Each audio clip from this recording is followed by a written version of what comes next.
তোমার পাগল তোমার হাতে নিহতরাইয়া দয়া, তোমার পাগল তোমার হাতে নিহতরাইয়া। শোনাইও মধুর বচন গান করিও চরণ, পাচকি দারণ তুমি ভুবন বেপিয়া। জানি তুমি আমি কান্দ হয়েছি নাজেহাল পাপে মজিয়া। তোমার পাগল তোমার হাতে নিহতরাইয়া দয়াল, তোমার পাগল তোমার হাতে নিহতরাইয়া। যেদিন রঙের খেলা ভঙ্গ হবে, কেউ কারো না সঙ্গে যাবে, সেই দিনের কথা ভেবে আকুল যাই হইয়া।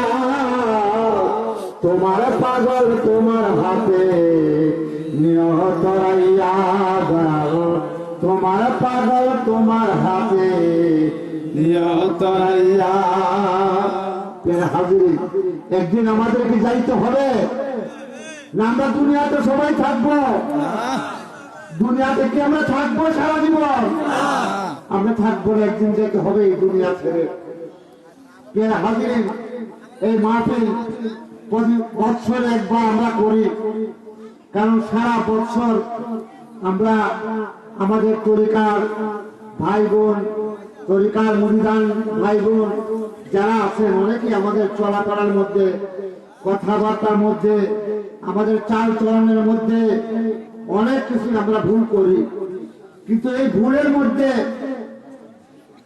সাপ্তাহিক চলে যায়, প্রতি শুক্রবার চলে যায়, 52 সপ্তাহ চলে যায়, এর মধ্যে একটা আমরা মিলন মেলা করি। এখানের মধ্যে এই মিলন মেলার মধ্যে বসে আমরা সবাই এখানে বসি, আমরা নামাজ পড়ি।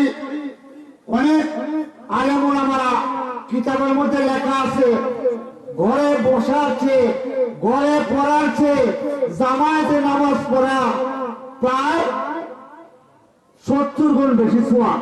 সুবহানাল্লাহ।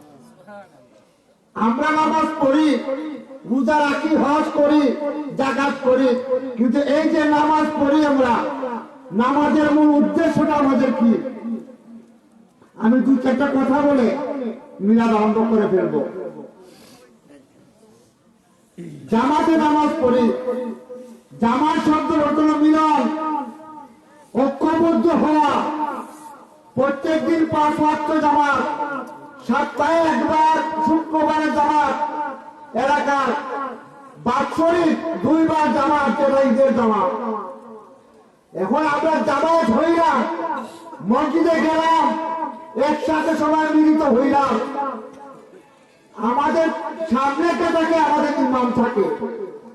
ইমামের যেভাবে সেজদায় যায় আমরা সেইভাবে সেজদায় যাই, ইমামের যেভাবে রুকুতে যায় আমরা সেইভাবে রুকুতে যাই। এখন ইমামের আগে যদি আমরা রুকুতে যাই, আমাদের নামাজ হবে? আমাদের নামাজ হবে না। এখন আল্লাহ রাব্বুল আলামিন জামাতবদ্ধ হওয়ার মূল উদ্দেশ্যটা কি?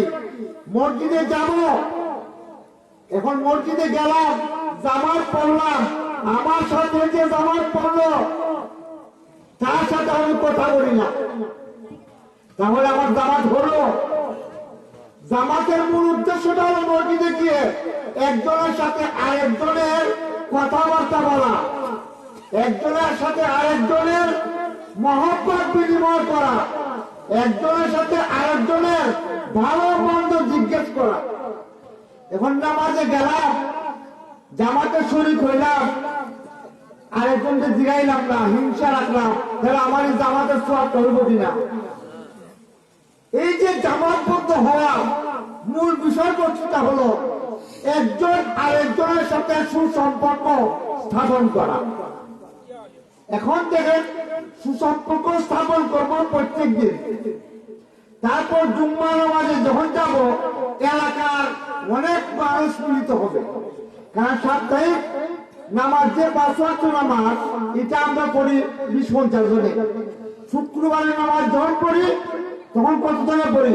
প্রায় আমরা 200 জন বা 500 জনে পড়ি। জামাতটা বড় হইল না।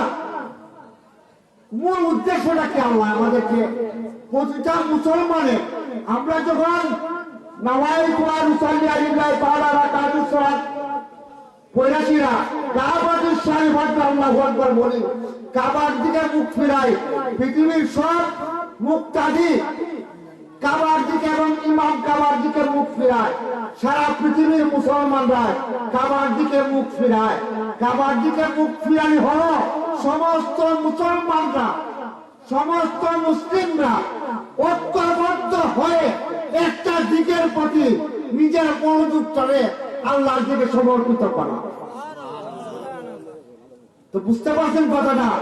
এখন সমস্ত মুসলমান আমরা একসাথে হইলাম, হইয়া আমরা দাঁড়াইয়া বলি কাবাতি শরীফাতি আল্লাহু আকবার, কাবার দিকে মুখ করলাম। তো সমস্ত মানুষ আমরা যখন কাবার দিকে মুখ করলাম, তো কাবার মালিক কে? দূরে বলবেন, কাবার মালিক কে? তাহলে সমস্ত মুসলমানরা আমরা আল্লাহর দিকে মুখ করলাম। আল্লাহর দিকে যে মুখ করলাম, তখন একজন ওয়াহাবি, একজন সুন্নি, একজন খারেজি, একজন এইগুলা বিভিন্ন 74 দল 72 দল হইয়া আমরা কি এক আল্লাহর ইবাদত করতেছি? তৈরি এক আল্লাহর ইবাদত করতেছি না। কারণ এক আল্লাহর ইবাদত যদি আমরা করতাম, তাহলে আমরা 74 রকমের মত আমরা হইতো না। যে হাজির মত আমাদের একটাই, আল্লাহকে পাওয়ার উদ্দেশ্য। উদ্দেশ্যটা হলো আমাদের আল্লাহকে পাওয়া। এখন আল্লাহকে আমরা কিভাবে পাইলাম? আল্লাহকে আমাদের মাঝে আসতেন, ধরা দিচ্ছেন আল্লাহ। আল্লাহ যে আছেন কার মুখ থেকে শুনছি? আপনারা করেন আমার সাথে, নবী মুহাম্মদ রাসূলুল্লাহ সাল্লাল্লাহু আলাইহি ওয়াসাল্লামের মুখ থেকে আমরা শুনছি আল্লাহ আছেন। তো সেই আল্লাহ যে আছেন, তো আমরা সেই আল্লাহকে চিনলাম কার মাধ্যমে? নবীর মাধ্যমে। তখন আমাদের উদ্দেশ্যটা হলো প্রথম বিশ্বাস থাকতে হবে মুহাম্মদ রাসূলুল্লাহ সাল্লাল্লাহু আলাইহি ওয়াসাল্লামের উপর। প্রিয় হাজির, এখন মুহাম্মদ সাল্লাল্লাহু আলাইহি ওয়াসাল্লামকে নিয়ে আমাদের মুসলমানদের মধ্যে কত রকমের ফিরকা। এখন এই না সেই না বিভিন্ন ধরনের মন্তব্য নবীজিকে নিয়ে। যারা নবীজিকে নিয়ে বিভিন্ন রকমের মন্তব্য করে, তাহলে কি তারা নবী সেই কথাই বিশ্বাস করলো? নবী আমলকে বিশ্বাস করলো? নবীর যে কোরআন, কোরআনকে বিশ্বাস করলো? কারণ নবীর একটা গুণকে যদি কেউ অস্বীকার করে, তাহলে কোরআনের একটা অক্ষরকে অস্বীকার করা হবে। কোরআনের একটা অক্ষর যদি কেউ অস্বীকার করে, তার কি ইমান থাকবে? তার ইমান থাকবে না। তখন কোরআনের অক্ষরকে অস্বীকার করলে, যদি একটা অক্ষরকে যদি অস্বীকার করে, যার ইমান থাকবে না। নবীজির গুণ যত আছে, সেই গুণগুলাকে যদি অস্বীকার করে, তার কি ইমান থাকবে? থাকবে না। তাই প্রিয় হাজিরিন, আমাদের মহব্বত করতে হবে নবীজিকে। মহব্বত যদি নবীর প্রতি হয়, সেই মহব্বতটা নবীর প্রতি হইলেই আল্লাহর প্রতি মহব্বতটা হয়ে গেল। তাই আমাদের প্রথম শর্তটা হলো নবীর মহব্বত। আর নবীর মহব্বত হলো ঈমান। নবীর মহব্বত যদি না থাকে, আমরা কিন্তু আল্লাহর প্রতি আমাদের ঈমান হইল না। কারণ আমরা লা ইলাহা ইল্লাল্লাহ যতবারই আমরা কোটি কোটি পড়ি, কিন্তু মুহাম্মদুর রাসূলুল্লাহ যদি আমরা না বলি, আমাদের ঈমান হবে না। যাই হোক, আল্লাহ রাব্বুল আলামিন এই বাৎসরিক মেলা আমাদের কেন করি আমরা? এটাও একটা মিলন মেলা। আমরা একজন আরেকজনের সাথে আসলাম, বসলাম। এখন দেখা যায় একজন আসলাম, আরেকজনকে আমরা দেখতে পারি না। তাহলে কি আমাদের মিলন মেলার কোনো প্রয়োজন আছে? আমাদের ভিতর থেকে হিংসাকে দূর করতে হবে। আমাদের ভিতর থেকে আমাদের কামকে দূর করতে হবে। আমাদের ভিতর থেকে বুঝারে দূর করতে হইব।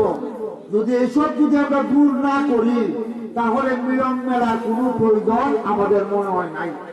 কারণ এটাই মনে একটা জামাত, এটাও একটা জামাত, তরিকতের একটা জামাত। এটা এই জামাতের মধ্যে মিলিত হওয়ার মূল উদ্দেশ্যটা হলো আমাদের কি? একমাত্র আল্লাহ রাব্বুল আলামিনকে পাওয়ার জন্য। আর আল্লাহ রাব্বুল আলামিনকে পাইতে হলে আমাদের ভিতর থেকে যত রকমের মন্দ দোষ আছে সেই দোষগুলাকে সরাইতে হবে। প্রিয় হাজিরিন, বাৎসরিক উরস করার যে মূল উদ্দেশ্য আমাদের, এটার মধ্যে আমরা প্রতি বছরে উরস করি, সবাই গরু নিয়ে আসে। একটা গরুর মধ্যে 7 জন অলির নাম লেখা হয়। নাম লেখা মানে 7 জন অলির পক্ষ থেকে আমরা আল্লাহর রাস্তায় কুরবানি করি। কথাটা বুঝলেন? কথাটা, এই যে কুরবানিটা আমরা করি, এটা কিসের জন্য? কুরবানির মূল উদ্দেশ্যটা হলো, এটা হলো জাহিরি কুরবানি।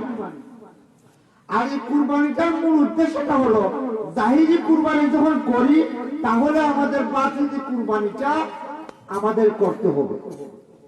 যেমন রমজান মাসে 30 দিন রোজা রেখে সেটা আমরা আমাদের নফসটারে আমরা দমন করি। নফসটারে যখন আমরা দমন করি, এই 30টা দিন দমন করার পরে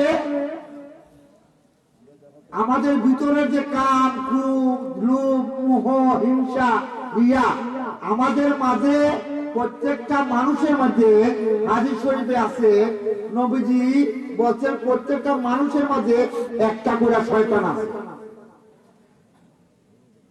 তখন সাহাবারা জিজ্ঞাসা করলো, ইয়া রাসূলুল্লাহ, আপনার মাঝেও কি আছে? তো নবীজি বললো, আমার মাঝেও আছে, আমি তারা মুসলমান বানাইনি। এখন কিভাবে মুসলমান বানাইছে এটা নবীজি হেরা গুহা সাধনা করছে। তো আমাদেরকে মুসলমান বানানোর জন্য সেই শিক্ষাটা দিয়ে দিচ্ছে। 30 দিন যখন আমরা রোজা রাখি, তখন আমার যে মনের পশুটা, মনের মধ্যে একটা পশু আছে যেটা শয়তান নামক বা জিন নামক যে জিনিসটা আমাদের মধ্যে একটা করে দিয়ে রাখছে, সেই পশুটারে আমরা বশ করি 30 দিন। নফসটারে আমরা বশ করি।